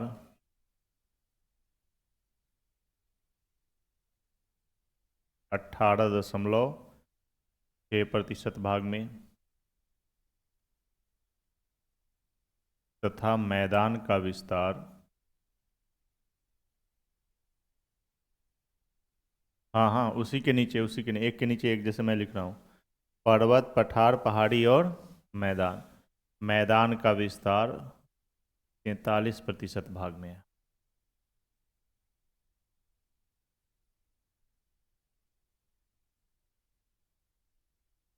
ठीक है, मतलब इसमें 2 भाग हो गया। देखो ये पूछेगा कि सबसे बड़ा भौतिक प्रदेश कौन सा है, तब कौन सा बताएंगे? प्रायद्वीपीय पठार। भौतिक प्रदेश पूछेगा तब तो बताना है प्रायद्वीपीय पठार। लेकिन पूछेगा कि भारत के कुल क्षेत्रफल में पठार कितना है, तब कितना बताओगे? 27। सबसे ज़्यादा विस्तार किसका है भारत में? मैदान का। और यहाँ क्या दे रहा है? भौतिक प्रदेश सबसे बड़ा क्या है? प्रायद्वीपीय पठार। मतलब ये मत समझो कि प्रायद्वीपीय पठार का मतलब ये पूरा पठार ही है। ये प्रायद्वीपीय पठार भौतिक प्रदेश है, इसका संबंध पूरे पठार से नहीं है। इसमें पठार भी है, पहाड़ी भी है, नदी के द्वारा मैदान भी है। जैसे मान लो यहाँ से गोदावरी नदी है, कृष्णा नदी है और कावेरी नदी है, तो यहाँ गोदावरी का मैदान भी है इसी पठारी क्षेत्र में। तो भौतिक प्रदेश में, भौतिक विभाजन में इसका नाम क्या है? प्रायद्वीपीय पठार। लेकिन कुल क्षेत्रफल में सबसे ज़्यादा विस्तार किसका है? मैदान का। और पठार का विस्तार कितना है? 27.7। पहाड़ी कितने भाग में है? 18.6। और पर्वत कितने भाग में है? 10.7% भाग में। अब देखो, सबसे ऊंचा भाग जो होता है वो आपका क्या कहलाएगा? पर्वत। इस तरह से जो है, जिसकी ऊंचाई लगभग 1 किलोमीटर से ऊपर है, कितना? 1,000 मीटर से जो ऊंचा भाग है वो क्या कहलाएगा? पर्वत। जिसकी ऊंचाई कितनी है? 1,000 से ऊपर है, और थोड़ा ऊपर वाला जो हिस्सा है क्या है वो? नुकीला टाइप का है, तो ये भौतिक आकृति को क्या कहेंगे? स्थलाकृति को पर्वत। ऐसा क्षेत्र जो 1,000-1,200 मीटर की ऊंचाई तक हो और इस तरह की आकृति बनाता हो उसको क्या कहेंगे? पहाड़ी।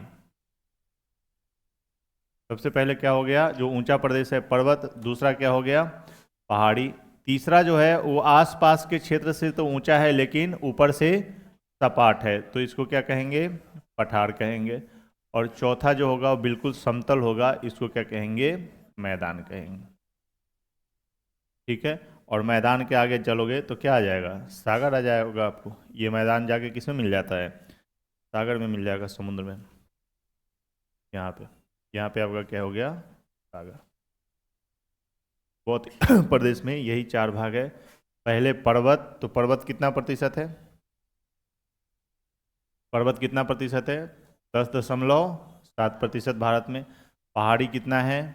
18.6%। पठार कितना है? 27.7%। और मैदान कितने भाग में है भारत के? 43% भाग में। ठीक है, इसको इसी तरह से बना लीजिए आप। पर्वत लगभग कितना? 1,000 मीटर से ऊंचा, अधिक ऊंचा, ऊपर ऊंचाई है ये 1,000 मीटर का। और ये जो 1,000 मीटर है ये फिक्स नहीं है, कहीं कहीं पहाड़ी है वो 1,000 मीटर से ऊपर भी है और पर्वत उससे नीचा भी है। एक औसत मान लिया गया है कि जो 1,000 मीटर से ऊपर है वो क्या कहलाएगा? पर्वत, और नीचे है वो पहाड़ी।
ठीक है। अब देखो, संपूर्ण विश्व का पूछेगा। मान लो पूछेगा कि संपूर्ण विश्व के क्षेत्रफल में, विश्व के क्षेत्रफल में कितना भाग पर्वत है? 12%। पहाड़ी कितना है? 14%। पठार कितना है? 12, 14, 33। और मैदान कितना है? 41%। ये हो गया आपको संपूर्ण विश्व का पूछेगा तब। भारत का पूछेगा तो 10.7, 18.6, 27.7 और 43%। और यदि संपूर्ण विश्व का, नीचे लिख लो, नीचे लिख लीजिएगा। विश्व में पूछेगा तो 12% क्या है आपका? पर्वत, 14% पहाड़ी, 33% पठार और 43% मैदान। 41। ठीक है, उसी के नीचे लिख लो एशिया महाद्वीप का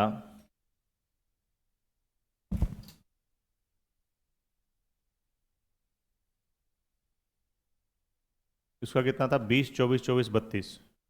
ये कोड बताया था ना, एक बार याद कर लेना इसका। एशिया का कितना है? 20, 24, फिर इसका भी 24, और फिर यहाँ पे 32। 20, 24, 24, 32%। ये किसका है आपका? एशिया महाद्वीप के कुल क्षेत्रफल में। एशिया महाद्वीप के कुल क्षेत्रफल में पर्वत कितना प्रतिशत में है? 20, पहाड़ी 24, पठार 24 और मैदान 32। बस 3 ही लिखो यहाँ पे। महाद्वीप पढ़ेंगे उसमें हर महाद्वीप का अलग अलग लिखा देंगे।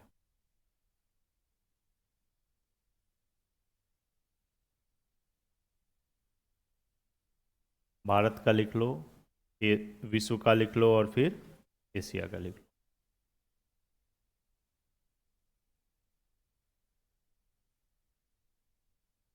ठीक है, चलिए नीचे अब हेडिंग डालो नेक्स्ट पेज पर।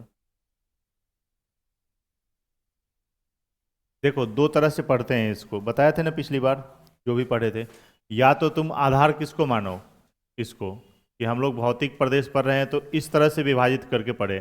पहले कौन सा पढ़ ले? उत्तर का पर्वतीय प्रदेश, उत्तर का पर्वतीय प्रदेश। दूसरे में कौन सा पढ़े? विशाल मैदान। तीसरा में मरुस्थलीय, चौथा में पठार, पांचवा में तटीय, और छठे में द्वीप। एक तो आधार ये मानो, जैसे किताब में दिया हुआ है, ज़्यादातर किताब में यही दिया हुआ है।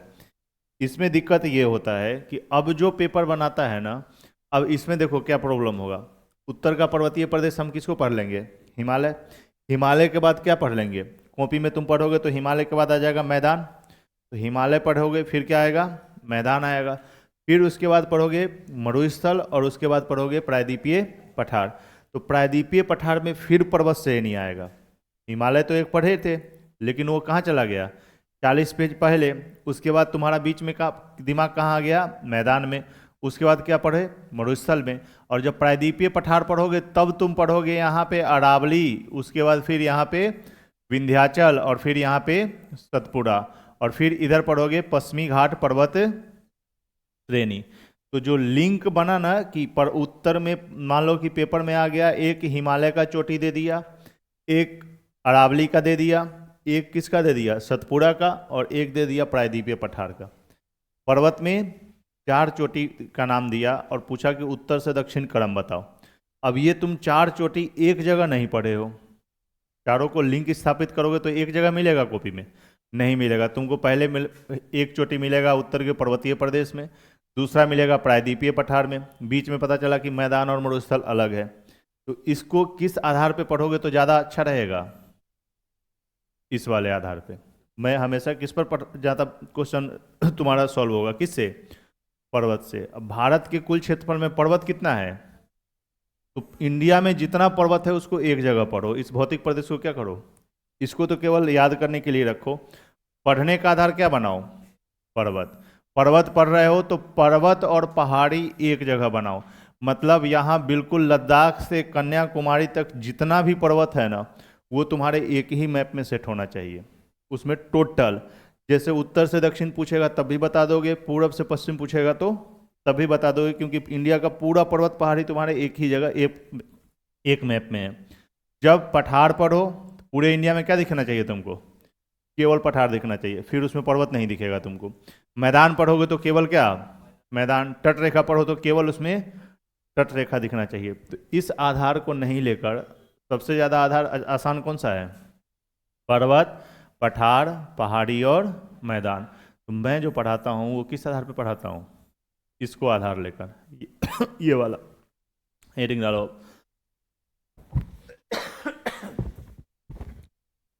लिखिएगा, भारत के प्रमुख पर्वत एवं पहाड़ियाँ। प्रमुख पर्वत एवं पहाड़ियाँ।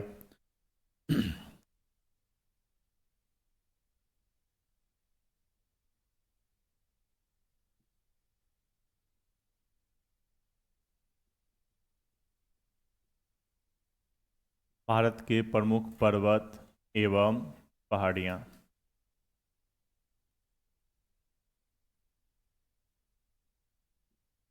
और एक इंडिया का फिर मैप बनाइए जिसमें प्रमुख पर्वत एक जगह पहले देख लो स्टार्टिंग में, फिर उसके बाद उसका अलग अलग भाग पढ़ेंगे हम लोग।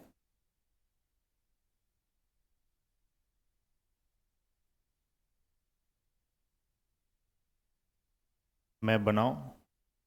चाहे रुक जाओ, अभी देख लो, पहले बता देते हैं। भारत के उत्तर में एक पठार है, यहाँ पे। कौन सा पठार है बताओ? यहाँ जो पठार है इसको क्या बोलते हैं? पामीर का पठार। और फिर इसी के जस्ट इधर एक सबसे बड़ा पठार है, विश्व का सबसे बड़ा पठार। इसका नाम क्या है? तिब्बत का पठार। तिब्बत का पठार। तिब्बत का पठार थोड़ा छोटा कर देते हैं, ज़्यादा ही बड़ा हो गया। अभी बनाओ मत, केवल यहाँ पे समझो थोड़ा सा। उत्तर में दो पठार है, जो जस्ट लद्दाख के ऊपर वाला पठार है इसका नाम क्या है? पामीर का। ये रियल में किसका भाग है? तिब्बत के पठार का ही पश्चिमी भाग है। अब इस पठार से एशिया महाद्वीप की अधिकांश पर्वत श्रेणियाँ निकलती है। जैसे देखो, पामीर के पठार से पश्चिम की ओर जो पर्वतमाला आया इसका नाम है हिंदू कुश पर्वतमाला। इधर देश कौन सा बताए थे बताओ? अ- यहाँ पाकिस्तान था, अफगानिस्तान। नीचे क्या है? पाकिस्तान। तो पामीर के पठार से जो पश्चिम की ओर पर्वतमाला निकली है इसको बोलते हैं हम लोग हिंदू कुश पर्वतमाला। और ये कहाँ जा रहा है? पाकिस्तान और अफगानिस्तान की सीमा पर। ठीक है।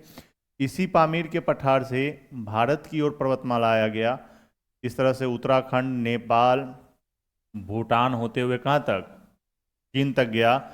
ये अपना कौन सा हो गया? हिमालय। तिब्बत के पठार के उत्तर में इसी पामीर के पठार से आया हुआ है कुल्लुन शान पर्वतमाला।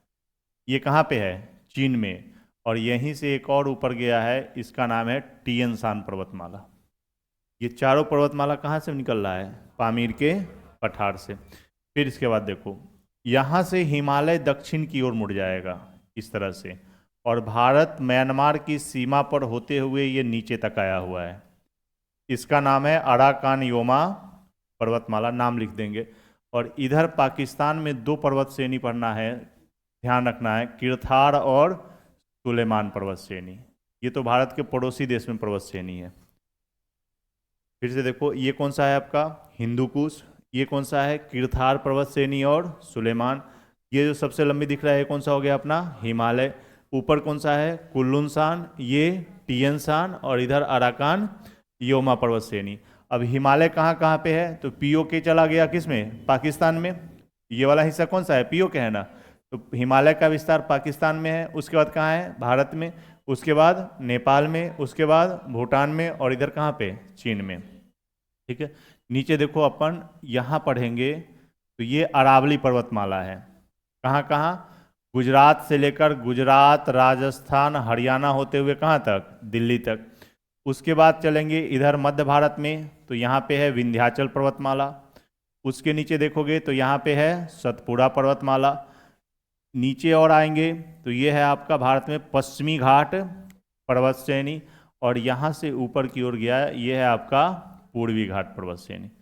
ये तो मेन है। अब इसमें भी कई भाग अलग अलग है जो हम लोग जब ये पढ़ेंगे तब देखेंगे। अभी देखो इसका नाम क्या था? हिंदू कुश।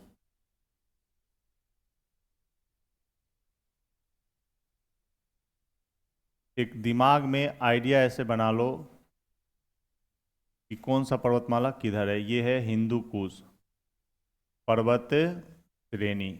निकलती कहाँ से है? पामीर के पठार से। किधर? पश्चिम की ओर। और कहाँ पे है? अफगानिस्तान वाले क्षेत्र में। पाकिस्तान में जो दो नाम है इसका नाम क्या है? किरथार पर्वत श्रेणी और इधर सुलेमान पर्वत श्रेणी। ये दोनों कहाँ पे है?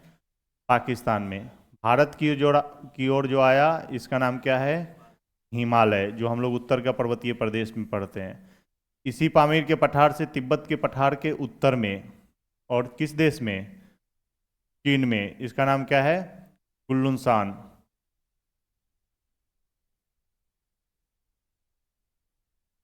कुल्लुनशान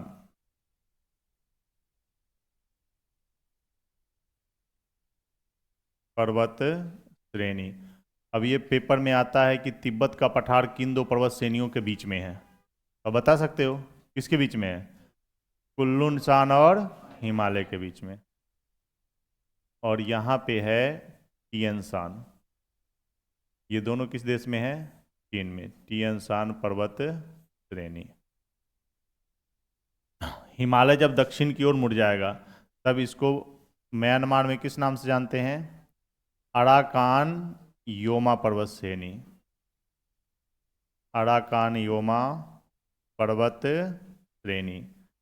और ये जहाँ से मुड़ता है जिस चोटी से, उस चोटी का नाम है नामचा बारवा। ध्यान रखना है यहाँ पे नाम क्या है? नामचा बारवा की चोटी किस देश में है? चीन में है। नामचा बारवा की चोटी से हिमालय दक्षिण की ओर मुड़ जाएगी। मुड़ने के बाद भारत म्यांमार में इसका नाम क्या है? म्यांमार में अराकान योमा, और भारत में इसको बोलते हैं पूर्वांचल हिमालय। ये भी ध्यान रखना। इसका जो भारत में भाग है इसका नाम क्या है? पूर्वांचल हिमालय।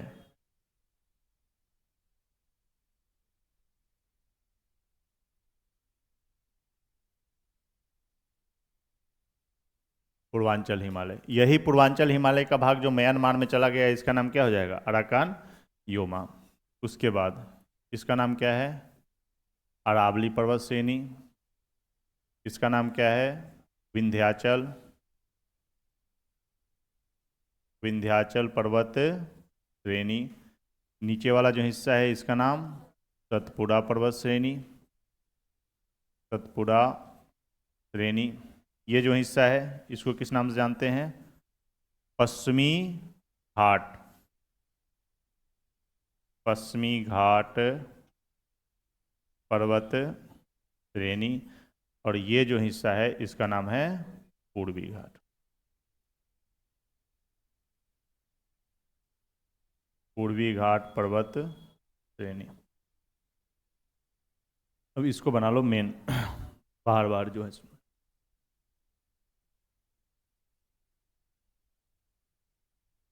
ये प्रमुख पर्वत है, फिर इसमें भी अलग अलग भाग है। तो एक फ्रेम दिमाग में रहना चाहिए कि उत्तर से दक्षिण चलेंगे तो मेन मेन पर्वत कौन सा है।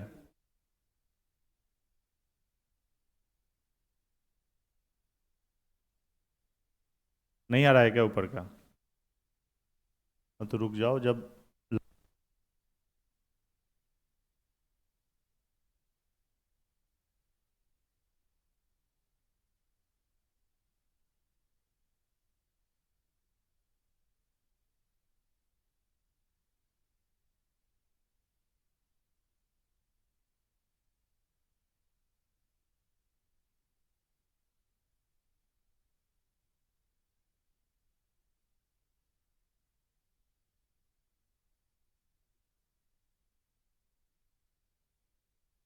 अभी बना लो इसको। ये कुल्लुन शान टियन शान ये सब हम लोग को पढ़ना नहीं है, केवल ध्यान में रखना है कि हिमालय के उत्तर में पड़ोसी देश में मेन मेन पर्वत श्रृंखला कौन सी है।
क्या?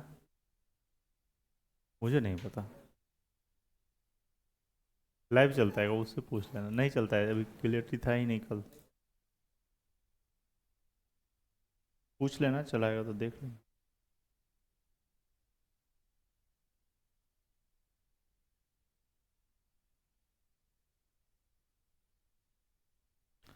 बना लो। हम लोग कल कहाँ से शुरू करेंगे अब? हिमालय से टाइम है ना सही? अभी कितना टाइम हो गया देखो तो। 5 मिनट हो गया। और सुनो, कल से 7 बजे आ जाया करो।